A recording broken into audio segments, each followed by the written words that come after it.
So, welcome everyone to the Coaching Corner podcast. And today I am with Elaine Atherton. So, Elaine is a sales coach helping small business owners turn their expertise I was going to say into daily sales, into sales and daily sales. Wow, that's the dream, isn't it? In a way that feels comfortable. So service-based women. So Elaine, just tell us a bit more about what is it that you do? How do you help people turn their expertise into sales? Absolutely. Great question, isn't it? I think, firstly, one of the things about sales is as soon as you talk about sales, people start to feel a little bit, oh, this is really uncomfortable. I don't like the whole sales thing. I've never met any small business owner who said, oh, I love the sales unless they've got a background in sales. They, absolutely are saying, yeah, I'm great at what I do, but how do I turn it into sales? And the key is really is how do you find the people who want what you've got essentially and getting comfortable the fact that not everybody is going to want what you've got, and you just need to get clear on it's those people, finding those people who need and want what you've got, and how do you deliver that. And so there's it's a big Pandora's box there, that question you've asked there.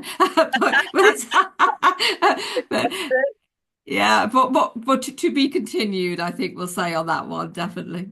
Amazing. And it's interesting when you said about the word sales. I feel like it does bring up so many different emotions in people. Yeah, For me, I see it as being able to help people solve their problem. It's just about finding out what their problem is and whether yeah, we've got the solution. However, I totally get it about the whole kind of car sales. It feels icky. I went to buy a car yesterday, and mm, literally this person, I always forget kind of how the car sales comes across, but when I spoke to this person, I thought, oh, this is why people feel a bit icky about it. How do you get someone from like changing their mindset around it's not about being a car salesperson, the kind of traditional sense of it, the image that we have, it is about kind of meeting people's needs and finding out what their problems are. Like, how do you change people's mindset around that? no, it's really another great question. And it is about the help, isn't it? I mean, you hit on the word there. It's, when I work with people who are seriously, adverse to the word sales altogether, we're not talking about sales. And, I never thought of it as sales. I thought about how can I help these people? Who can I help? And in which way can I help them? And so when we sit there thinking I need more clients in my business, then we have to turn that into who can I help today? Who can I help? We need to know who our ideal client is, of course. So the more of our ideal clients we surround ourselves with, whether it's in a community like yours, or ours, or whether it's networking face to face, whatever that looks like, Mm. it's about if you're surrounding yourself with the right people, it doesn't feel like you're selling. It feels like these are all people I can help. I'm going to listen to what they're saying, and then I can either offer some help or I can have a meaningful conversation with them, rather than thinking in this room of people, I'm going to try and sell to that person. It's not about that at all. Switch it to help, but also you've got to increase your opportunities by being around the right people. And sadly, that's a lot of the time we don't do that. We think, oh, I've got there's 100 people in this room. Actually, if we're being honest, how many of those 100 people are your ideal clients? If there's only five, you're giving yourself harder odds to start off with. So it's about being comfortable in the places with your ideal clients, and making sure that's sort of your priority, really, where you spend your time. Yeah, amazing. We did a recent masterclass on the importance of visibility and actually getting exposure Mm, and understand. I love what you said about like, are these people in the room your ideal clients? Are they the yeah. people who you really understand what their problems are and you've got the solution to that? Mm. Because it can feel like it's really a lot of effort that it's not working, but really, is it the right people in the room? I thought was a really great question to ask. Yeah. Elaine, just tell us a bit about your background because you've got a really interesting background around the like network marketing and all of that. Like, tell us, how did you become a sales coach? Well, I will. I'll do the whistle stop tour.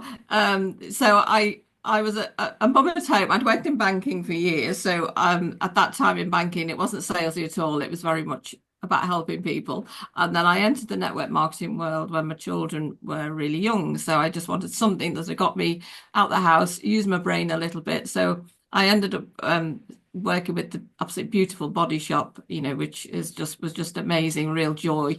But and I built this business with the body shop. It was there 14 years. So it started from me, with me, and then ended up with over 1,000 people in my team. Every time I say it, I still laugh because it's just like, how did that happen? I don't know, but it was it was all about the helping because I obviously sell products with the body shop, and then I met people who wanted to also earn an income. So I was like, well, how can I help you earn that income? So then we had a plan how to get them to where they are, a realistic plan, which is always key, isn't it? Because why would you?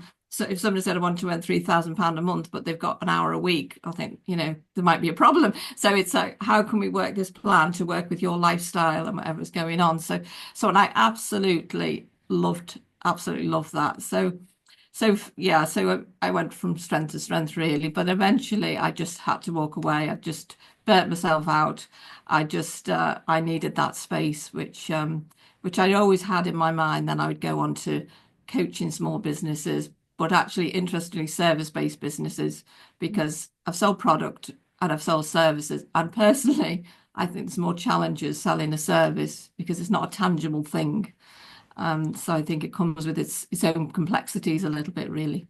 Yeah, and we were mentioning like before we started the recording about how like how people get trained as a coach maybe or whatever Mm, it is that they're doing and thinking we're talking about how challenging it can be to start a mm. business and build those business skills when you've got the coaching skills, which is absolutely fantastic and need to be able to coach. But what do you feel are the key skills that people need to be able to build a successful business? Oh gosh, Sarah, you're just asking some brilliant questions here. They're really big questions. So, what are the essential skills? I think if outside of some skills, which I'll talk about, I think you've got to have some, tenacity and resilience. You've got to be prepared to, bounce back. And the key to that is surrounding yourself with great people because I defy anyone who thinks I don't need anybody. I can do this by myself. It's like one, it's very lonely running your own business, and equally, we need to be there to support people. Equally, we need that people to be there to support us when we're not having those great days. So that's a fundamental thing for me, and I think the from a skills point of view, we can learn skills, can't we? I think when you look at a business, is you have to look at which bits you know and which bits are your expertise. Because even when we've got our, niche expertise, we can have someone who'd be good at Canva or good at Text or, as well as their expertise. Where are your gaps, really? You've got to know where your gaps are. And if you don't know, if you when you find your gaps, you've got to then decide, do I need to train myself, get some training on how to fill those gaps, or do I get help? Because it's like baking a cake, and it's got 7 ingredients, and you think it's okay, I'll wing it with 5, and I'm hoping it's going to be okay. It's not going to be okay. It's going to always be that little bit under par. So it's like, how am I going to get those things? Um, and is it me to learn, or is it someone who's going to help me? To give yourself the best opportunity for success. Yeah, I always think like how much time have I got to learn this as well? Is it worth Yeah. time in for me to learn it so I know how to do it, or is it worth paying someone else to do it? Because Yep. actually I could be seeing a client that I'll get X amount of money for rather than spending the time doing that thing. Um, Yeah. I love what you said about like needing other people around you, because I always say that to other coaches that I feel like every coach needs a coach, every psychologist needs Mm. a psychologist just to have that Yeah, support.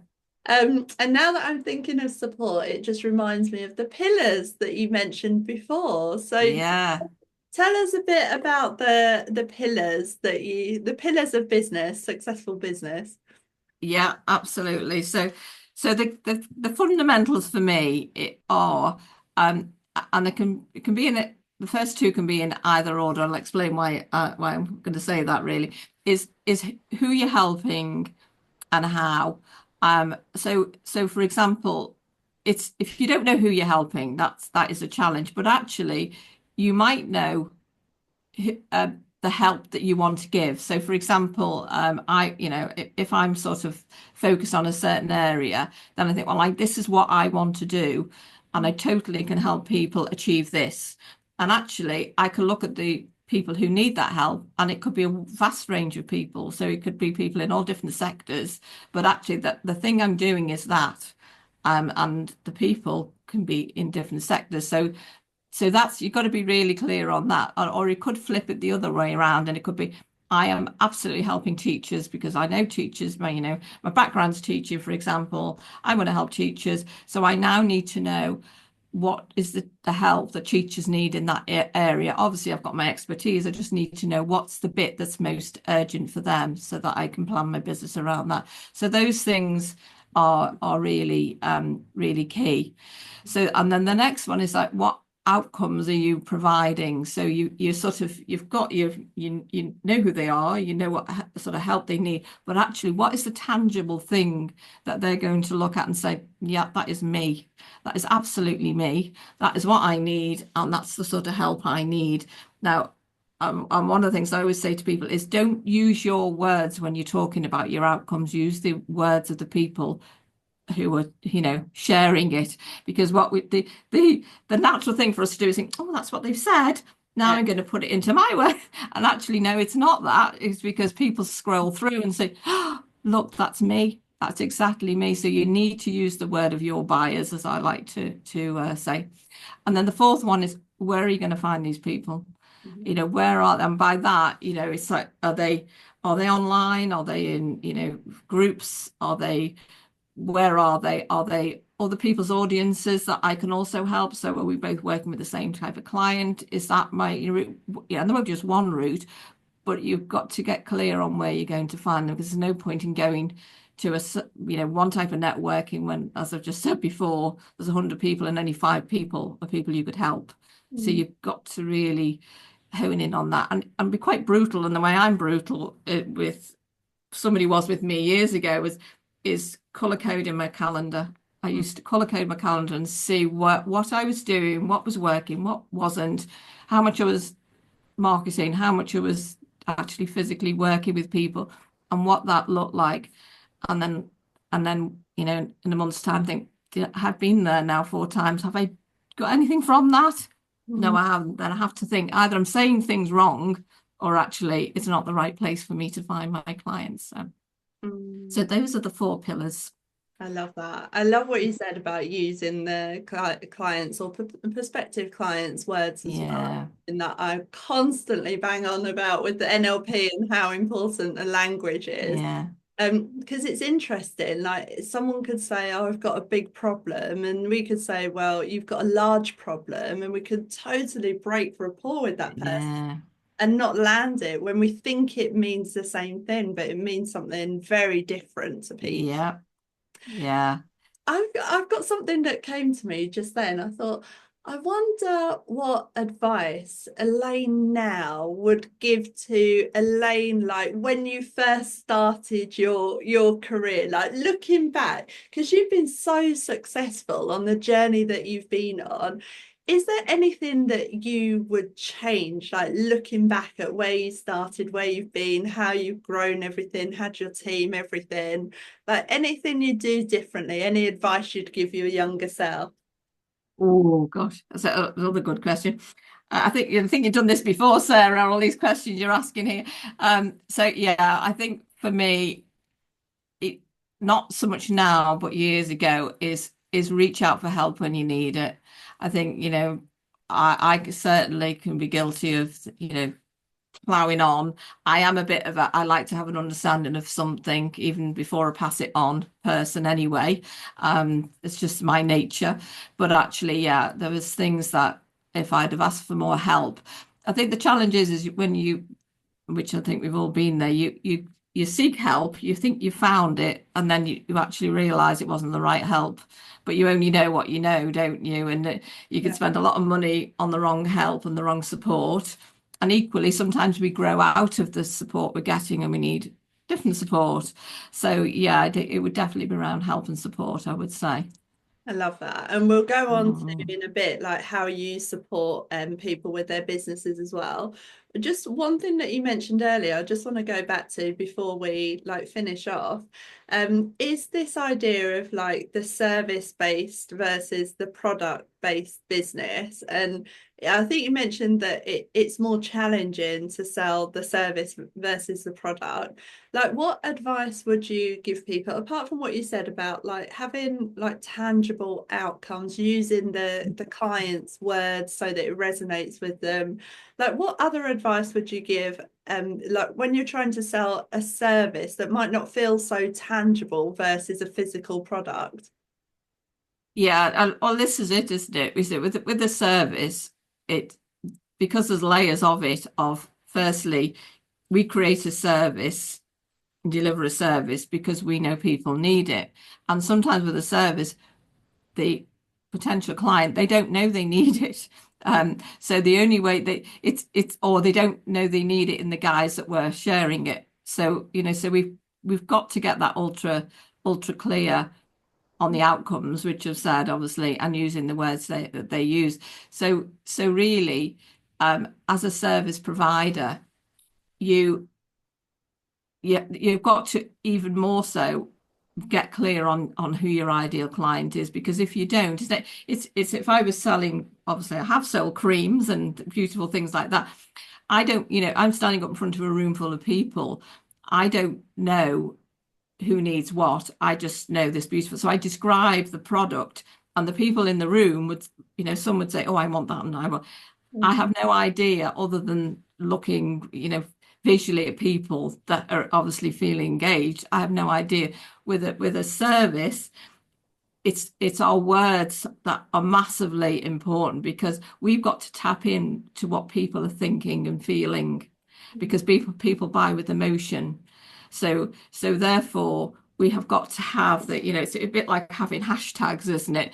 It's that we've got to have our phrases that we know our ideal clients are saying, for us to draw the people to us that actually need that help. So it's not it's just there's a lot more thought goes into it. I think once you get it, it's great, but actually it's the getting it really. And if it's soul destroying when you're putting great stuff out there and you can't, people are just not getting drawn to you. And if they're not, there is something wrong in your messaging, or how you're saying it, or how clear you are on who you're helping. That is where it all sits if people aren't finding you. So not whether that's advice or just more of, facts that we have to think about. And it's that layers of the onion in a service that are a lot more complex, I think.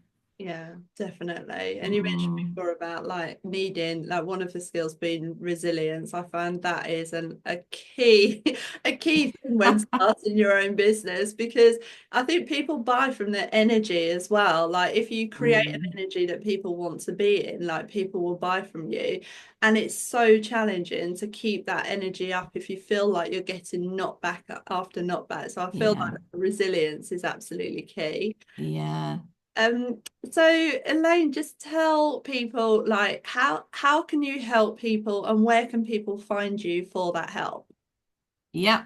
So we started our grow a business community, my business partner and I, to support women in business who provide a service. So the three things we wanted to offer were a place where they could build their skills, because as we said, your own expertise alone is not going to guarantee success. So there's all these other things around it. So we've got a library of trainings in there.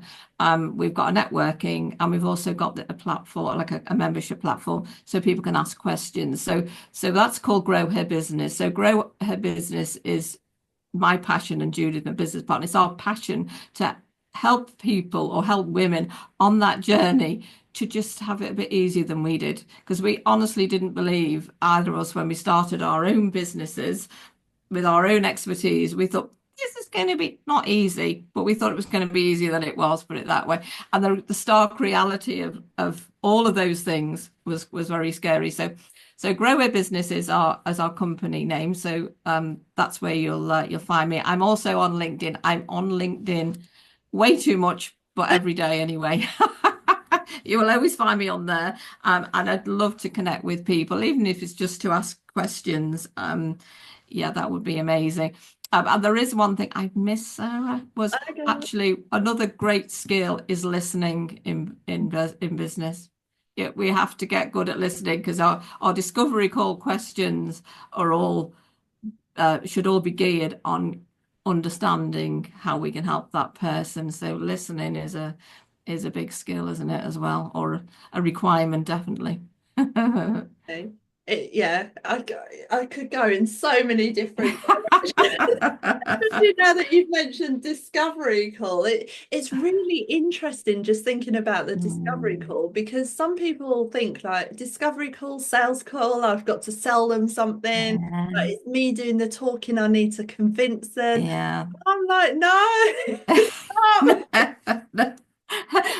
Listen, ask questions, find out what it is that they Yeah, need, and then shape it around that. yeah. So yeah, it's been great speaking with you, and I feel like there's another podcast coming with you.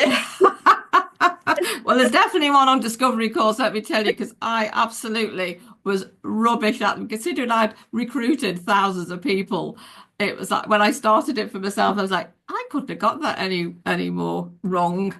So yeah, so I wrote a program on it. So you've definitely got another podcast in there, definitely. Love it.